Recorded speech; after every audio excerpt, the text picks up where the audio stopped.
What do you mean she fell? I ask with my teeth clenched, one step away from a total panic attack.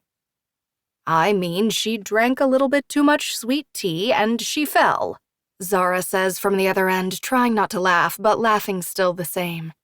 It will be fine. We'll take care of it. Zara, the future groom Matthew's aunt, was supposed to be taking care of things. Where is Ingrid? I look over my shoulder to make sure no one sees me panic. Can I talk to her? Ingrid was in charge of serving drinks and food in the bridal suite, something we should have not been doing from the sounds coming through the phone. The bridal suite where they were supposed to be resting and waiting until the bride was ready. I can confirm they were not, in fact, resting and waiting. I hear yelling from the other end of the phone, some giggles, well, lots of giggling, and then Ingrid comes on the line. Hello? She sounds like she's one step away from losing it. There will be no more drinking, I order. It's coffee and water, and get them some food. On it, she replies, and then quickly hangs up. She's coming, someone says, and then I turn to watch. I can hear myself breathing heavily, but try to do it as silently as I can, which is proving to be harder than I thought.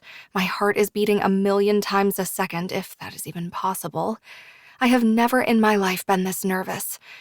Well, that isn't exactly true. There have been other moments.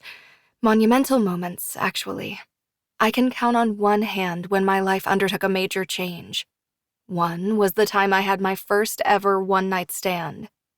The second was when I found out I was pregnant from said one-night stand. The third was being cut off from my whole family and giving birth alone. The fourth was getting this job, and now the fifth is them giving me the reins for this wedding. I swear to God, I can feel the drops of sweat pouring off me as my hands shake. I look over at Clarabella, Presley, and Shelby. The four of us are hidden in the middle of a forest, waiting for the surprise proposal to happen.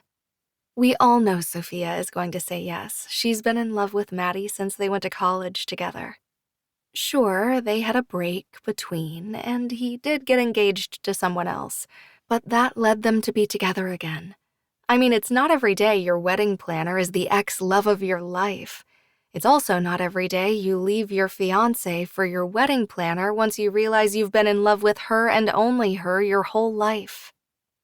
The weight is killing me, I whisper to Clarabella, who stands beside me. Shelby stands on the other side of Clarabella next to Presley. The three of them have the biggest and most prestigious event planning business. They originally started out just doing weddings, and then slowly started adding in corporate events.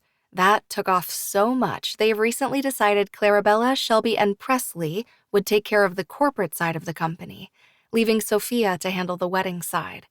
The first thing she did was officially place me as a junior event planner. I have been working under her to make sure I would be ready. Newsflash, I was not ready. I mean, maybe I was, but I was definitely not ready for today. When Maddie came into the office last month to let us know he was proposing, we went wild. He then told us he not only wanted to propose to her, but also get married at the same time.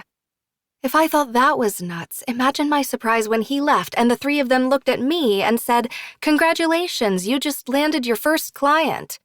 I was shocked, to say the very least. I told them I couldn't do it. I wasn't ready. But push came to shove, and they said they were going to be there in case I needed them. From that day, the next 2 weeks were the most stressful of my life. Not only was I planning this wedding, but I was doing it in secret, which made it even more stressful.